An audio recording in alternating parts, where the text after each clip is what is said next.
बिस्मिल्लाहिर्रहमानिर्रहीम। आज का जो हमारा टॉपिक है ये इंट्रोडक्शन के हवाले से है और ये है इंडेक्स नंबर का। और इंडेक्स नंबर जो है इसके अंदर हम यहाँ आज डिस्कस करेंगे कि इसके इंडेक्स नंबर क्या होता है, इसकी प्रॉपर्टीज़ क्या हैं, बेस पीरियड क्या होता है। और मैक्सिमम मैं कोशिश करूँगा कि इसको जितना आसान बना सकूँ मैं वीडियो को, मैं उतना इसके लिए पूरी ट्राई करूँगा। बाकी या किस्मत या नसीब। तो आइए जी हम शुरू कर लेते हैं। सबसे पहले इंडेक्स नंबर के डेफिनेशन से बात कर रहे हैं कि index number is a tool use to measure the change in the values of variable with respect of time और लोकेशन। इसको थोड़ा सा हम अभी अंडरस्टैंड करते हैं डेफिनेशन को कि इंडेक्स नंबर जब भी माइंड में आए कि इंडेक्स नंबर क्या है, तो index number is a tool.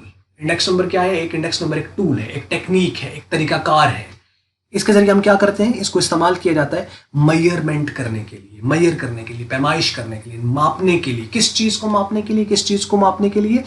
Change in the values, यानी कुछ वैल्यूज हैं, कुछ मिकदारें हैं, कुछ नंबर्स हैं, उसमें चेंज आ रहा है तो उसको हम मेजर करते हैं। किसके अंदर ये होती हैं? ऑफ वेरिएबल्स, यानी कुछ वेरिएबल्स हैं उसमें कुछ चेंज आ रहा है और उस चेंज को हम मेजर कर रहे हैं। उन वेरिएबल्स की वैल्यूज में जो चेंज आ रहा है उसको हम मेजर करने के लिए जो टूल यूज करते हैं उसको इंडेक्स नंबर कहते हैं। और ये जो हमारे पास जो हम इसको देख रहे हैं चेंज इन द वैल्यूज को, वो हम ईयर वाइज देख सकते हैं, यानी टाइम के हिसाब से देख सकते हैं, या उसको लोकेशन वाइज भी देख सकते हैं। यानी जो चेंज आ रहा है वैल्यूज में, वेरिएबल की वैल्यूज में चेंज आ रहा है, वो टाइम टू टाइम भी हो सकता है और वो लोकेशन टू लोकेशन भी हो सकता है। अब इसका क्या मतलब हुआ कि टाइम टू टाइम से मुराद है कि जैसे हम कंपेयर कर सकते हैं अपनी प्राइसेस को, यानी कोई भी कमोडिटी है उसकी प्राइसेस को हम कंपेयर कर सकते हैं, तो हम टाइप वाइज भी देख सकते हैं कि जी पिछले साल ये थी, इस साल ये है। हम उसको लोकेशन वाइज भी देख सकते हैं, टाइम हम फिक्स कर लें आज का ही, यानी इसी साल का, लेकिन या आज के दिन का, और हम ये कह देते हैं कि आज के दिन में फलां जगह पे ये प्राइस मिल रही है इसकी, और फलां जगह पे ये प्राइस मिल रही है, फलां जगह पे ये प्राइस मिल रही है। जब हम मोबाइल भी खरीदते जाए तो हम उसको लोकेशन वाइज देखते हैं, यानी हम पूरा एक दफ़ा फिरते हैं, उससे पता किया, उससे पता किया, उससे पता किया। चेंज देखना चाहते हैं ना कि कौन सस्ता दे रहा है और उसकी फिर फीचर्स क्या हैं, उसमें कोई चेंजेस तो नहीं है, क्या वो अच्छी चीज़, वही चीज़, बेहतर चीज़ ये सस्ती दे रहा है तो फिर इससे ले लेनी चाहिए, और अगर कोई दूसरा उससे सस्ती दे रहा है तो फिर उससे ले लेते। मीन हम लोकेशन वाइज भी चीज़ों के चेंज को देखते हैं और हम टाइम वाइज भी चीज़ों के चेंज को देखते हैं। So in fact this is the index number that we are just using. और ये बहुत ज़्यादा यूज़ होता है रिसर्च पर्पज़ के लिए, क्योंकि उसमें चेंज वगैरह को देखा जा रहा होता है। और ये एवरेज है, और आपको मज़े की बात बताऊं कि जो इंडेक्स नंबर होता है ये एक एवरेज है, लेकिन हम इसको कहते हैं स्पेशलाइज्ड एवरेज। ये एक स्पेशलाइज्ड एवरेज है, एवरेज ही है। और एवरेज रिसर्च के अंदर स्टैटिस्टिक्स के टूल्स में बहुत ज़्यादा यूज़ होती है ताकि हम देखें कि चेंजेस किस तरह आ रही हैं। अच्छा, अब हम इनके अंदर जो आने वाली जो चीज़ें हैं उसको हम एक्सप्लेन करते हैं, जैसे कि वेरिएबल हो गए, जैसे कि वैल्यूज़ हो गई, और चेंज मैंने वैसे आपको बता दिया है। तो चेंज असल में जब भी हम चेंज देखेंगे ना, तो ये जो चेंज होगा ये तीन में से किसी एक शक्ल में होगा। या तो चेंज पॉजिटिव होगा, या चेंज नेगेटिव होगा, या नो चेंज होगा। यानी positive change, negative change, no change. Positive change क्या है कि जैसे हम प्राइसेस को देख रहे हैं तो पिछले साल से अगर कीमतें बढ़ गई हैं तो हम कहेंगे पॉजिटिव चेंज आया है। अगर पिछले साल से कीमतें कम हो गई हैं तो हम कहेंगे नेगेटिव चेंज आया है। अगर पिछले साल और इस साल की कीमतें सेम है तो हम कहेंगे नो चेंज आया है। तो ये चेंज या तो पॉजिटिव होगा, या नेगेटिव होगा, या नो चेंज होगा। इसको मेजर करने के लिए टूल होगा that would be the index number. अच्छा, अब इसमें वो कहते हैं कि वेरिएबल में भी, ये जो वेरिएबल था इसको वो बात कर रहा है कि ये वेरिएबल क्या है, इससे क्या मुराद है, वेरिएबल क्या होते हैं। वो कहता है a variable may be anything, ये कोई भी चीज़ हो सकती है। ये कोई गुड्स हो सकती हैं, ये कोई सर्विसेज हो सकती हैं, ये कोई कॉन्सेप्ट या एब्स्ट्रैक्ट भी हो सकता है। जैसा कि कोई भी चीज़ जिसकी आप कीमत को कंपेयर कर रहे हैं, या उसकी क्वांटिटी को आप कंपेयर कर रहे हैं, या किसी की तादाद है उसकी नंबरिंग को आप कंपेयर कर रहे हैं टाइम टू टाइम। इलेक्शंस होते हैं तो उसके अंदर क्या होता है, कंपैरिजन हो रहा था कि पिछले घंटे में ये था, अभी नए नतीजे आ चुके हैं, अभी ये चल रहा है। ठीक है, तो इस तरह करके हम टाइम वाइज भी उसको देख रहे होते हैं, लोकेशन वाइज देख रहे होते हैं कि जी फलां जो पार्टी है वो इस जगह पे ये परफॉर्म कर रही है, और यही वाली पार्टी यहाँ पे ये परफॉर्म कर रही है, इसमें ये ऊपर जा रहा है जी, उसमें वो ऊपर जा रहा है। तो हम क्या कर रहे होते हैं, तब भी हम इसी को ही यूज कर रहे होते हैं। तो ये जो वेरिएबल है, ये वेरिएबल गुड्स हो सकता है, सर्विस हो सकती है, या कोई एब्स्ट्रैक्ट यानी कोई कॉन्सेप्ट हो सकता है। ये ना तो गुड्स है ना सर्विस है, लेकिन एब्स्ट्रैक्ट है जिसको हम डिस्कस करते हैं। अब जैसा कि पेट्रोल हो गया तो ये गुड्स में आ जाता है, शुगर गुड्स में आ जाता है, व्हीट गुड्स में आ जाता है, इंपोर्ट्स हो गई या इन्फ्लेशन हो गई, तो ये कॉन्सेप्ट्स हैं, ये कॉन्सेप्ट है। यानी इन्फ्लेशन क्या है, ना तो कोई फिजिकल चीज़ है ना कोई सर्विस है, लेकिन ये कॉन्सेप्ट है जिसको हम ऑब्वियसली डिस्कस करते हैं कि जी पाकिस्तान के अंदर इन्फ्लेशन पिछले साल क्या थी, इस साल क्या है जी, इन्फ्लेशन का रेट पिछले साल क्या था जी, इस साल क्या है जी, लिटरेसी रेट पाकिस्तान के यहाँ आज से 10 साल पहले क्या था जी, अभी लिटरेसी रेट क्या चल रहा है जी, जॉब्स जो थी वो कितनी क्रिएट हुई जी पिछले साल, इस साल के कितने जी पीएचडी होल्डर जो थे आज से 5 साल पहले कितने थे जी, अब कितने हैं जी पीएचडी होल्डर्स।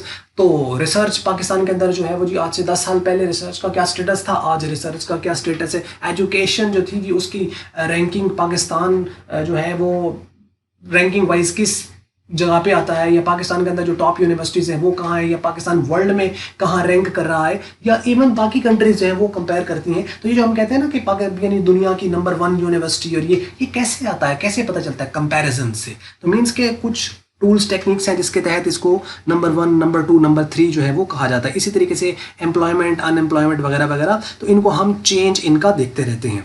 तो वो कहते हैं वेयर वैल्यूज, वैल्यूज से मुराद ये जो वो कह रहा था values, where values of the variable may be price, quantity या नंबर। ये प्राइस भी हो सकती है, ये किसी चीज की क्वांटिटी हो सकती है, या कोई नंबर भी हो सकता है, जैसे कि पॉपुलेशन है तो वो आ सकता है, क्वांटिटी जैसे केजी में आ गई जी, उसके बाद मीटर्स के अंदर आ गई, जो मेजरमेंट्स हमारे पास होती हैं।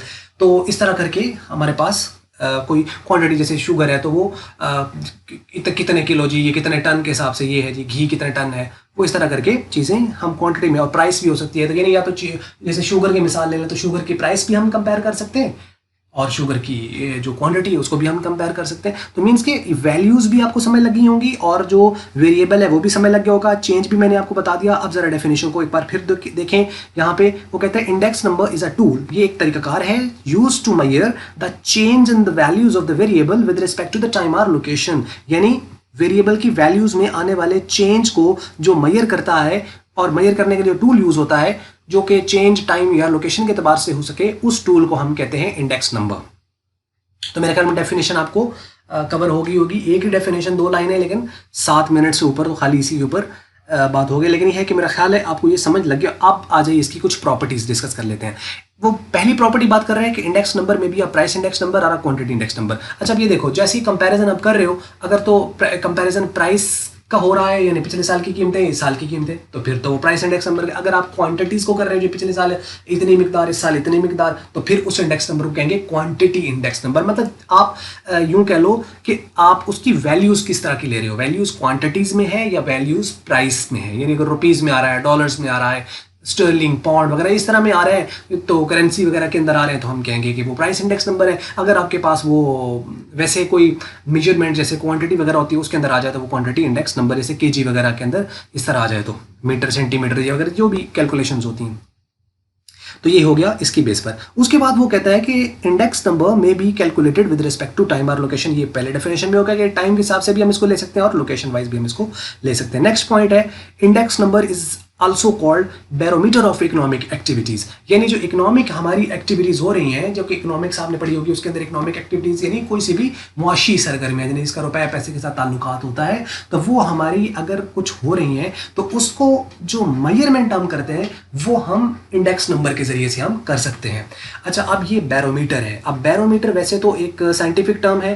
बैरोमीटर आपको पता होगा, बैरोमीटर एक आपका ऐसा एक इंस्ट्रूमेंट होता है जो कि एटमॉस्फेरिक प्रेशर जो होता है, यानी हवा का जो दबाव है, उसको मापने का एक आला होता है जिसे बैरोमीटर कहते हैं। यानी आप यूँ कह लो कि मेजरमेंट का एक इंस्ट्रूमेंट है, तो मेजरिंग इंस्ट्रूमेंट। तो हम यूँ भी कह सकते हैं barometer of economic activities mean it is the measuring instrument of the economic activities. Through that particular tool that is called the index number we can measure our economic activities means the development of our country, province और even the city. तो हम उसको इसके जरिए से देख सकते हैं। तो ये बात समझ लगी। उसके बाद नेक्स्ट पॉइंट है, index number is a special. जैसे मैंने शुरू में कहा कि एक एवरेज है, लेकिन इसको हम कहते हैं specialised average. So index number is a specialised average या special average. If index number is calculated from the data of the wholesale market. Wholesale market होती है जो थोक का माल देते हैं, यानी बहुत ज़्यादा मिकदार में होता है, यानी जो प्रोड्यूसर से माल लेकर आगे रिटेलर को यानी इसको क्या कहते हैं, थोक फरोश जो होते हैं, वो परचून फरोश यानी आम दुकानदारों को देते हैं, वो होते हैं होलसेलर्स। तो होलसेल मार्केट से अगर आपने डेटा लेकर उसका अगर आपने इंडेक्स नंबर निकाला है, तो वो आपका इंडेक्स नंबर कहलाएगा wholesale index number. If index number is calculated from the data of the retail market, अगर आपने रिटेल मार्केट से लिया है, रिटेल मार्केट वाले इंडिविजुअल कस्टमर को डील करते हैं, होलसेल वाले जो होते हैं इंडिविजुअल कस्टमर को डील नहीं करते, वो दुकानदारों को डील करते हैं। यानी जैसे कपड़े की आप बात करें तो अगर आपको एक सूट चाहिए तो आपको होलसेल वाला नहीं देगा, वो कहेगा भाई पूरा थान लेके जाना, तो बताओ कितने थान चाहिए, 50 थान चाहिए। थान समझते हो ना, यानी वो कपड़े का वो पूरा जो एक बंडल होता है, तो वो अगर आपको चाहिए तो मीन होल जो सेलर होगा वहां से आपको मिलेगा। वो रिटेलर को डील करते हैं, वो आम कस्टमर को डील नहीं करते, अनलेस कि आपको कोई जान पहचान वाला है और उसके आप चले गए तो वो शायद कोई कपड़ा कट करके आपको दे भी दे, वरना उन्होंने रिटेलर को देना होता है। इसी तरीके से फैक्ट्री है तो फैक्ट्री होलसेलर को डील करती है, तो फैक्ट्री से आप ब्रेड की फैक्ट्री है तो आपको इंडिविजुअल कस्टमर को वो नहीं कि चला गया कि एक डबल रोटी दे देना, तो वो उसका काम एक डबल रोटी देना नहीं है, उसका काम है कि वो होलसेल में कितनी लॉट आती है वो पूरी की पूरी लॉट निकालेगा, पर्टिकुलर जो भी उसके सप्लायर्स वगैरह होंगे उसके थ्रू। तो ये बात आपको समझ लगी हुई है, जिस तरह से आप जहां से डेटा ले रहे हैं उसके अकॉर्डिंगली भी उसका नाम बदल जाता है। उसके बाद वो इसका फॉर्मूला कि इंडेक्स नंबर हम आखिर कैलकुलेट कैसे करते हैं, तो फॉर्मूला बहुत आसान है इंडेक्स नंबर का। अच्छा देखो, इतना आसान फॉर्मूला है और सारा थ्रू आउट यही है, लेकिन ये कॉम्प्लेक्स है, और उस कॉम्प्लेक्सिटी को मैंने जो साइनॉप्सिस बनाए जो पिछली वीडियोस को जरूर देखें, उसके अंदर यानी इतना आसान कर दिया इसको कि ये चैप्टर आप इसको जब पूरी वीडियोस देख लोगे ना तो आपको ये ऐसे फिंगर टिप्स पे हो जाएगा कि आप कुछ नहीं तो कम से कम दिली खुशी जरूर होगी आप लोगों को, हाँ यार अब ये मुझे आता है, बल्कि आप दूसरों को करा पाएंगे, और ये मुझे भरोसा है इस बात पर। खैर, फॉर्मूला क्या है इसका कि इंडेक्स नंबर हम कैसे कैलकुलेट करते हैं, करंट ईयर की price divided by base year की प्राइस मल्टीप्लाई 100। जैसे परसेंटेज में लाते तो 100 से मल्टीप्लाई करते हैं इसी तरह, लेकिन इसको परसेंटेज में हम आमतौर पर लिखते नहीं है, लेकिन ये परसेंटेज ही होती है, इनफैक्ट रेशो शक्ल में होता है ये। अच्छा, अब करंट ये प्राइस लिखी हुई यानी क्वांटिटी है, तो फिर यहाँ पे क्या आ जाएगा, current year quantity divided by base year quantity multiply 100। तो ये इसका फार्मूला है। यानी करंट ईयर से क्या मुराद है, जैसे हम 2 साल ले लेते हैं, फर्ज करें जैसे हम ले लेते हैं 2019 और 2020, तो 2020 है करंट और 2019 है हमारा बेस ईयर जिसके साथ हम कंपैरिजन कर रहे हैं। तो यानी जिस साल के साथ आप अपनी प्राइसेस को या अपनी क्वांटिटीज को कंपेयर कर रहे हो, वो आपकी जो ईयर होगा उसका ईयर टाइम वाइज अगर आप देख रहे हो तो वो आपका बेस ईयर कहलाएगा। इसी तरह बेस लोकेशन भी हो सकती है, यानी आप जो कंपैरिजन कर रहे हो तो आप किसके साथ कंपैरिजन कर रहे हो, यानी आप अपनी इकोनॉमिक एक्टिविटी को मेजर कर रहे हो, लेकिन आप इसको जो देख रहे हो वो किसके पर्सपेक्टिव से देख रहे हो सकता है हम पाकिस्तान जो है वो अपने आप को इंडिया के साथ कंपेयर कर रहा हो, या हो सकता है पाकिस्तान जो है वो किसी ऐसे मुल्क के साथ कंपैरिजन, ये नहीं हो सकता कि हम अपना कंपैरिजन जो है वो चाइना के साथ करें क्योंकि वो यानी बहुत ज़्यादा डेवलप्ड है, या हम अमेरिका के साथ कंपैरिजन करें, हम उनके साथ कर सकते हैं यानी जहाँ पे कुछ ना कुछ यानी थोड़ा बहुत मैच करता है यहाँ पे। तो बेहतरीन जो है वो कंपैरिजन है। वैसे तो अगर दो वाकई अगर लोकेशन वाइज देखा जाए और हम अपने उसको डेवलपमेंट को देखना चाहें, उस चीज़ को कंपेयर करना चाहें, तो ऑब्वियसली इंडिया पाकिस्तान एक दूसरे को बेहतर तौर पर, क्योंकि एक साथ दोनों मुल्क आज़ाद हुए 1947 के अंदर और इस तरह करके, तो बहुत सारी और वेरिएशन है। ज़रूरी नहीं है कि अगर उस एक साथ आज़ाद हुए तो मीन्स के वो चीज़ें, लेकिन और भी बहुत सारे फैक्टर्स होते हैं, लेकिन ये है कि कंपैरिजन इस तरह करके बन सकता है। तो यानी जो बेस लोकेशन है या बेस ईयर है वो आपका ऐसा होना चाहिए जो नॉर्मल हो। ये आगे इसी नेक्स्ट इस पॉइंट के अंदर जो कि आखिरी है इसके अंदर हम आए डिस्कस भी कर लेते हैं। अच्छा, अब यहाँ पे देखें बेस पीरियड क्या होता है, वो कहता है reference period in the index number is called base period. Reference number means with which you are comparing your current years prices or the quantities, जिसके साथ आप कंपेयर कर रहे हो। तो वो कोई भी हो सकता है, वो आपकी अपनी मर्जी है कि आप कौन सा साल लेना चाहते हैं, लेकिन कौन सा लेना है वो जरा इंपॉर्टेंट होता है। उसके लिए इसमें पॉइंट्स कुछ लिखे मैं आगे आपको बताता हूँ।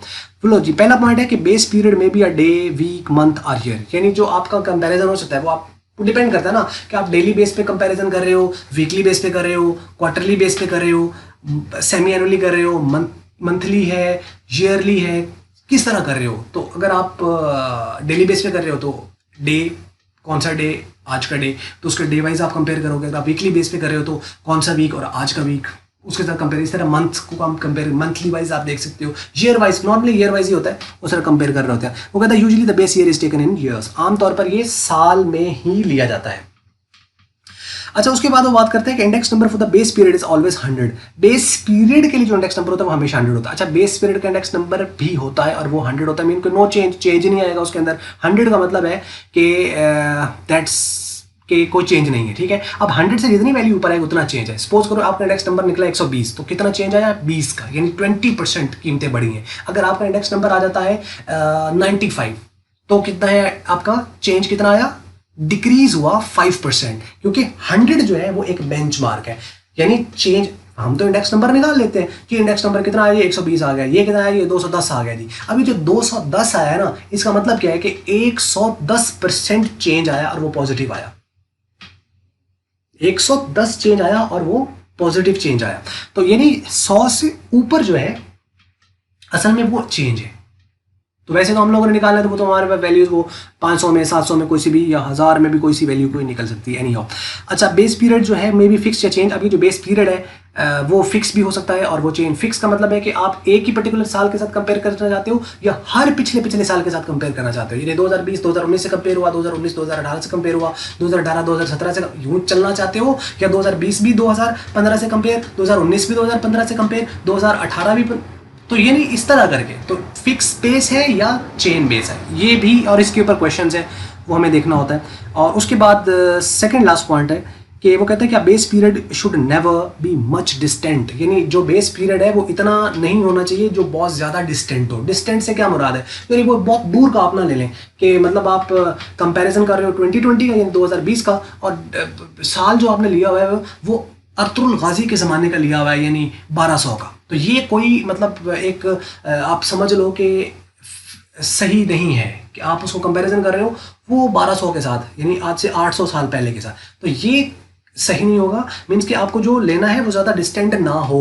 मतलब आपको 2020 को आप कंपेयर कर रहे हो तो आप चलो 1900 का डेटा आप ले लें जी, 1920 को साथ कंपेयर कर लिया, 1921 के साथ कंपेयर कर लिया, यानी एक सदी के अंदर अंदर भी नॉर्मल होता है। या आप पिछले 10 सालों में, या अगले पिछले 5 सालों में, या पिछले 40 सालों में, 30 साल 50 साल को समझ आते हैं, लेकिन कोई 10-10 12-12 सदियां पीछे लेके जाना वो शायद कोई इतना फिजिबल नहीं होता, क्योंकि उसमें फिर वो चेंज बहुत ज़्यादा आएगा और वो फिर सही इंटरप्रिटेशन नहीं लगेगी कि इतना चेंज आ गया। तो वो आप महंगाई में आप देखें, आज से अगर 100 साल पीछे चले जाएं तो 100 साल पीछे जाके तो वो कहते नहीं, अक्सर बुजुर्ग बैठ के क्या, हम 1 रुपये लेके जाते थे, पूरा मेला देख आते थे, और उसके अंदर ये तो हमारे पैसे बच जाते 1 रुपये में से। और आजकल तो 10 रुपये जो है वो किसी फ़कीर को दें तो वो दिल में ये सोचता है कि तुम्हें होना तो मेरे साथ चाहिए था, लेकिन चलो जो भी है। तो इस तरह करके मीन्स के चेंजेस बहुत आ गई हैं, तब्दीलियाँ बहुत आ गई। हमारी तो 10,000 में तो आप देखें, 10,000 में आजकल कुछ भी नहीं बनता, 10,000 में कुछ नहीं बनता। तो पहले लोग 1 रुपये के अंदर वो पूरा यानी होता था। सुनते रहते हैं हम अपने बुजुर्गों से, आपने भी सुना होगा कि यानी वो बड़ी सस्ती होती थी, घी जो था जी वो 2.5 रुपये किलो मिल जाता था, ऐसा सुना होगा आप लोगों ने शायद कहीं ना कहीं। तो आजकल तो ये अजीब सी लगती है ना बात है कि how is it that possible कि 2.5 रुपये का 1 किलो देसी घी मिल जाए, और खालिश भी चीज़ें होती थी। एनी हाउ, तो ये डिस्टेंट नहीं होना चाहिए, बात समझ लगी होगी। और आखिरी पॉइंट है, base period should be normal. अच्छा, अब ये नॉर्मल से क्या मुराद है कि बेस पीरियड नॉर्मल होना चाहिए? नॉर्मल से ये मुराद है कि आप कोई बेस, अब डिस्टेंट तो वो नहीं है, डिस्टेंट नहीं है जिसके साथ आप कंपैरिजन कर रहे हो, बिल्कुल करीब है, लेकिन फिर भी आपको वो नहीं लेना था। अब वो क्यों नहीं लेना था जी? वो नॉर्मल ईयर होना चाहिए। नॉर्मल ईयर से क्या मुराद है? नॉर्मल ईयर से मुराद ये है कि उस साल में, जिस साल के साथ आप अपनी प्राइसेस को या क्वांटिटीज को कंपेयर कर रहे हो, उस साल में किसी तरह का कोई फ्लड ना आया हो। जैसे सुनामी आ जाते हैं ना, तो उसमें लाजिम आता है कीमतों में उतार चढ़ाव तो बहुत ज़्यादा हो जाता है। या कोई जलजला वगैरह जैसे अर्थक्वेक है वो ना आया हो, अर्थक्वेक आया हो तो उसके अंदर लाजिम आता है तबाही होती है, डिस्ट्रक्शन है, तो उसके अंदर कीमतों में बहुत ज़्यादा फर्क उतार चढ़ाव आ सकता है, नॉर्मल नहीं रहती चीज़ें। या आप यूँ कह लो कि उस साल कोई जंग लग गई थी, अब जंग के दिनों में भी आपको पता है कीमतों का ऊपर नीचे हो जाते हैं, फ्लक्चुएशन, बहुत ज़्यादा फ्लक्चुएशन होती है। तो मीन ऐसा कोई साल ना हो जिसके अंदर कोई जंग लगी हो या कोई बीमारी आ गई हो किसी तरह की। जैसे अभी आप लेटेस्ट आप मिसाल समझे, जैसे अभी ये कोरोना के हवाले से, जैसे अभी 2020, इसके साथ कंपैरिजन अब बनता नहीं आने वाले सालों का। क्या हम आने वाले सालों को 2022, 25 या 30 को हम 2020 के साथ, खासतौर पर पाकिस्तान के अंदर जैसे भी ये है, इवन पूरी दुनिया के अंदर ही, तो इसको हम कंपैरिजन करें और फिर हम अपनी कीमतों को देखें तो ये सही नहीं होगा, क्योंकि इसके अंदर ओवरऑल सारे बिजनेसेस ही ऑलमोस्ट जो है वो मतलब फंक्शनल नहीं है। और जब फंक्शनल नहीं है तो इट मीन्स कि वो फिर इसके साथ कंपैरिजन इसका बनता नहीं है, क्योंकि ये जो ईयर है 2020 ये कंपैरिजन का नॉर्मल ईयर नहीं है। इसी तरह लोकेशन वाइज भी हो सकता है कि वो नॉर्मल नहीं होगा, मीन्स कि आप किसी थकड़ किस्म के किसी लोकेशन को आप कंपेयर कर रहे हो अपने साथ और आप देखा जी कितना अच्छा चेंज है जी, तो वो इतना अच्छा चेंज नहीं है, मतलब आपने कंपैरिजन ही गलत के साथ किया है, ठीक है ना। तो वो कंपैरिजन किसी अच्छे के साथ किया जाएगा तो तब वो सही पॉजिटिव रहेगा। जैसे कि आमतौर पर यानी किसी ऐसे के साथ कंपेयर करना अपने एजुकेशन को जो कि बिल्कुल ही बेचारा नॉर्मल है, और उसके साथ अपने आप को फख्र महसूस करना कि देखो मैं कितना लाइक हूँ इससे, तो वो नहीं है। लाइक लियाकत की तब पता चलता है जब अगले बंदा के पास भी अच्छा खासा नॉलेज है, ठीक ठाक है, और फिर जैसे CSS के एग्जाम हो गए या इस तरह के मुकाबले के इम्तिहान होते हैं, तो उसके अंदर सारे वैसे होते नहीं हैं उसमें कि कुछ बेचारे बैकग्राउंड क्यों नहीं कर पाते, यही वजह है कि कुछ बेचारे बहुत ही बैकवर्ड एरिया से होते हैं, लेकिन कुछ बैकवर्ड एरियाज के लोग कर जाते हैं। तो इस तरह करके है, मीन्स के कंपैरिजन जो होता है वो टक्कर ली जाती है ना, तो वो बराबर की होनी चाहिए, थोड़ा बहुत चेंज होना चाहिए। जैसे बच्चे को आप बड़े के साथ लड़ा सकते, तो यही तरीकाकार यहाँ पे है। तो ये थे जी सारी ओवरऑल वीडियो इसके हवाले से, और मेरा ख्याल है कि मैं जितना अपनी तरफ से पूरी कोशिश की है इसको समझाने की। अगर आपको फिर भी कोई क्वेश्चन है तो आप हमें कमेंट्स में ज़रूर लिखिएगा, और उम्मीद तो ये करते हैं कि आपको वीडियो अच्छी लगी होगी, लेकिन उम्मीद ये भी की जा सकती है कि आपको फिर भी अच्छी ना लगी हो। तो कोई बात नहीं, अगर आपको वीडियो अच्छी लगी है तो फिर आप इसको लाइक कर लें और शेयर कर लें दूसरों के साथ, और अगर आपको अच्छी नहीं लगी है तो फिर आप इसको डिसलाइक करें और कमेंट्स में बताएं कि हम इसको कैसे इंप्रूव करें। वीडियो देखने का आपका हमेशा की तरह बहुत बहुत शुक्रिया।